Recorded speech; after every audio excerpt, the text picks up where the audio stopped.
আসসালামু আলাইকুম। এখন দেখবেন সংবাদ শিরোনাম। রামিসা হত্যার বিচারের দাবিতে রাতভর বিক্ষোভ মিরপুরে। স্বজন হারা পরিবারকে সমবেদনা জানাতে বাসায় গেলেন প্রধানমন্ত্রী। দৃষ্টান্তমূলক বিচারের আশ্বাস। শিশু ধর্ষণ চেষ্টার অভিযোগে উত্তাল চট্টগ্রাম। অভিযুক্তকে ছিনিয়ে নিতে গেলে পুলিশ স্থানীয়দের সংঘর্ষে রণক্ষেত্র নগরী। দক্ষিণ সিটির বর্ধিত জনপদ দাসের কান্তি যেন বিচ্ছিন্ন দ্বীপ। দুর্গম যোগাযোগ আর অপ্রতুল সেবায় নাগরিক দুর্ভোগ চরমে। পশুর যোগান বেড়েছে সারা দেশের কোরবানির হাটে। খামারে বিক্রি বেশি। ছোট আর মাঝারি দেশি গরুর 2-1 দিনের মধ্যে বেচাকেনা জমে ওঠার আশা। এতক্ষণ দেখছিলেন সংবাদ শিরোনাম, এবারে দেখবেন বিস্তারিত। শিশু রামিসা হত্যার প্রতিবাদে মধ্যরাতে উত্তাল ছিল রাজধানীর মিরপুর এলাকা। 10 নম্বর গোলচত্বরে অবস্থান নিয়ে চারপাশের সড়ক অবরোধ করে বিক্ষুব্ধ জনতা। রামিসার হত্যাকারী সর্বোচ্চ শাস্তি ও দ্রুত বিচারের দাবি জানান তারা। এদিকে অবরোধের ফলে পুরো এলাকার যান চলাচল বন্ধ হয়ে সৃষ্টি হয় তীব্র যানজট। রাত 1টার পর পুলিশের অনুরোধে নতুন কর্মসূচি ঘোষণা করে এলাকা ছাড়েন আন্দোলনকারীরা। রাজধানীর পল্লবীতে নিহত শিশু রামিসার পরিবারকে বাসায় গিয়ে সমবেদনা জানিয়েছেন প্রধানমন্ত্রী তারেক রহমান। তিনি শোকাহত স্বজনদের সঙ্গে সাক্ষাৎ করেন এবং তাদের সান্ত্বনা দেন। আশ্বাস দিয়েছেন দ্রুত বিচার নিশ্চিতের আর পরিবারের পাশে দাঁড়ানোর। একদিন ঘুরতে ঘুরতে অচিনপুর চলে আসলাম। শিশু রামিসার হোমওয়ার্কের খাতায় তার নিজের লেখা অচিনপুরই এখন তার শেষ গন্তব্য। মধ্যে বৃহস্পতিবার রাতে রামিসার বাসায় যান প্রধানমন্ত্রী তারেক রহমান। পরিবারের সদস্যদের জানান সমবেদনা, দায়িত্ব নেন রামিসার বড় বোনের। পরে স্বরাষ্ট্রমন্ত্রী ও আইনমন্ত্রী জানান রামিসা হত্যার বিচার দ্রুততম সময় হবে। আমরা রবিবারের বিকেলের মধ্যে ইনশাআল্লাহ আদালতে চার্জশিট দাখিল করতে পারবো এবং তারপরে অত্যন্ত দ্রুততম সময়ের মধ্যে যাতে বিচার কার্য নিষ্পন্ন হয় সেজন্য আমরা চেষ্টা করব। রামিসার বড় বোন তার জীবনের সমস্ত পড়াশোনার খরচ এবং তার অন্যান্য আনুষঙ্গিক ব্যয় সবকিছু উনি বহন করবেন। এত দ্রুততম সময়ে এইভাবে গ্রেপ্তার হওয়া খুব নজিরবিহীন। তারা গ্রেপ্তার এবং আমাদের আইনি পদক্ষেপগুলোতে এখন পর্যন্ত তারা সন্তুষ্ট। যে পথে প্রতিদিন স্কুলে যেত ছোট্ট রামিসা, সেই পথেই এখন হাজারো মানুষের ভিড়। স্লোগান আর দাবিতে উত্তপ্ত চারপাশ। দ্রুত বিচার করবে। সে অসুস্থ হয়ে গেছে, 3-4 দিন ধরে খাওয়া দাওয়া অনেক ঘুম টুম নেই, নিজে অসুস্থ।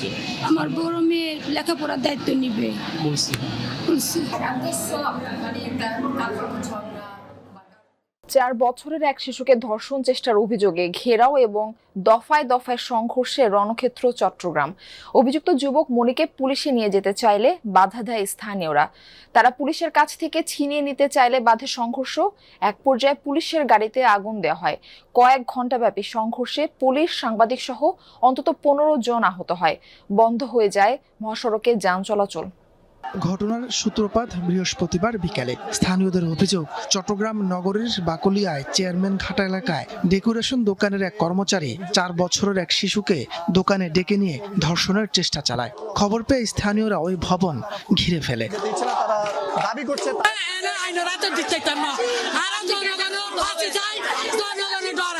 আজকে আমার ঘরে তো আমার ছেলে মেয়ে আছে, তাদের কি নিরাপত্তা আছে? পুলিশ ধরে তো তাকে কোর্টে চালান করে দিলে সে 3 বছর পর জামিনে চলে আসবে। মেয়ের পিতা হয়ে আমরা তো এখানে খুব অসহায়ের মধ্যে আছি। দিন দিন এভাবে দর্শিত হয়। পুলিশ ঘটনাস্থলে গেলে বিক্ষুব্ধ শত শত লোকজন অভিযুক্তকে তাদের হাতে তুলে দেওয়ার দাবিতে পুলিশের গাড়ি আটকে বিক্ষোভ করে। ছত্রভঙ্গ করতে পুলিশ সাউন্ড গ্রেনেড, টিয়ারশেল ও রাবার বুলেট ছুড়লে 2 সংবাদ কর্মী সহ কয়েকজন আহত হন। এক পর্যায়ে পুলিশের গাড়িতে আগুন দেয় জনতা। চট্টগ্রাম কক্সবাজার সড়কে বন্ধ হয়ে যায় যান চলাচল। সেটা আমার বন্ধুর মেয়ে ছিল, তো আমরা যাবো না ওকে ইয়ে করার জন্য। এখানে পুলিশে কেন আমাদেরকে লাঠিচার্জ করবে? গেট ভেঙে পাবলিক যখন ঢুকছে, পুলিশ এসে লাঠিচার্জ করতেছে, লাঠিচার্জ মানতেছে না, তখন পুলিশে ডাইরেক্ট ফায়ার। তোর সঙ্গে একটা বিচার হবে যে মৃত্যু, ওকে জনগণের গণতোলা দিয়ে মৃত্যুর বিচার হবে, এছাড়া কোনো বিচার হবে না। সন্ধ্যায় শুরু হওয়া সংঘর্ষ চলতে থাকে রাত পর্যন্ত। পরিস্থিতি নিয়ন্ত্রণে বিপুল সংখ্যক পুলিশ মোতায়েন থাকলেও তা কাজে আসেনি। স্থানীয়দের সাথে সংঘর্ষে 3 পুলিশ সদস্য সহ আহত হয় অন্তত 15 জন। আমরা যথেষ্ট চেষ্টা করেছি, আমরা আরো ফোর্স আনার জন্য অপেক্ষা করছিলাম, সেটা হয়েছে। বাসিন্দা ঢাকা সিটির, কিন্তু প্রতিদিনের যাতায়াতের একমাত্র ভরসা বাসের সাঁকো কিংবা নৌকা। একটি ব্রিজের অভাবে মূল শহর থেকে অনেকটাই বিচ্ছিন্ন। বলছি রাজধানীর আফতাবনগর লাগোয়া ডিএসসিসির 75 নং ওয়ার্ডের দাসের কান্দি এলাকার কথা। প্রতিদিন ঝুঁকি নিয়ে সাঁকো পারাপারে চরম দুর্দশার শিকার এই অঞ্চলে বৃদ্ধ, রোগী, শিশু কিংবা শিক্ষার্থীরা। দক্ষিণ সিটির প্রশাসক জানিয়েছেন, আসছে বাজেটে নতুন প্রকল্প নেওয়া হচ্ছে এসব এলাকার উন্নয়নে।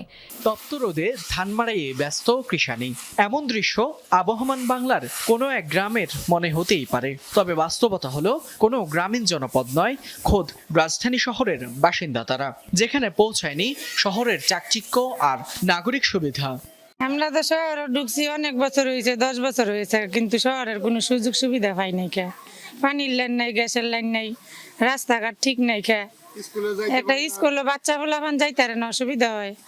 দাসেরকান্দি এলাকার ক্ষুদ্র ব্যবসায়ী আলামিন, ছোট্ট এই ব্যবসায় সবকিছু ঠিক মতো চললেও চরম বেগ পোহাতে হয় দোকানের মালামাল পরিবহনে।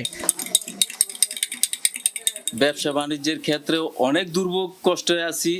যেমন ছোটখাটো একটা ব্যবসা করি, ক্ষুদ্র ব্যবসায়ী, আমরা এই মালামাল যা আছে এই সব কিছু আমরা নৌকা দিয়ে নিয়ে আসি, ট্রলার দিয়ে নিয়ে আসি, আমাদের অনেক খরচ চলে যায়, মাথায় করে নিয়ে আসতে হয়। ত্রিমোহনী পর্যন্ত সড়ক যোগাযোগ থাকলেও খালের ওপারে দাসেরকান্দি যাওয়ার মূল ভরসা বাঁশের সাঁকো কিংবা নৌকা। কেউ অসুস্থ হলে কিংবা গর্ভবতী মায়েদের চিকিৎসায় ভোগান্তির অন্ত নেই। এই যে একটা সাঁকো, এই বাঁশের সাঁকোটা ভেঙে থাকা, ফলাফানে যাইতে পারে না। কয়েকদিন পরে আমরা চাঁদা তুললা, নিজেরা চাঁদা তুললা ব্রিজ করি। আমাদের এই যে এলাকায় কোরবানির ঈদকে সামনে রেখে বিভিন্ন জেলায় জমে উঠতে শুরু করেছে দেশের ছোট বড় কোরবানির পশুর হাট। তবে এবছর খামার থেকে বিক্রি হয়ে যাচ্ছে অধিকাংশ পশু। মাঝারি ও ছোট গরুর চাহিদা বেশি বলছেন ব্যবসায়ীরা। এদিকে দিন দিন গোখাদ্যের দাম বেড়ে যাওয়া ও ভারতীয় গরুর আধিপত্যের কারণে দাম নিয়ে শঙ্কা খামারিদের। ঈদুল আজহার বাকি আর কদিন, এরই মধ্যে জমজমাট জয়পুরহাটের ছোট বড় পশুর হাট। আমরা চুয়াডাঙ্গা জেলা থেকে আসছি, আমরা মোট 30টা গরু কিনবো, তার ভিতরে আমার হয়েছে 5টা।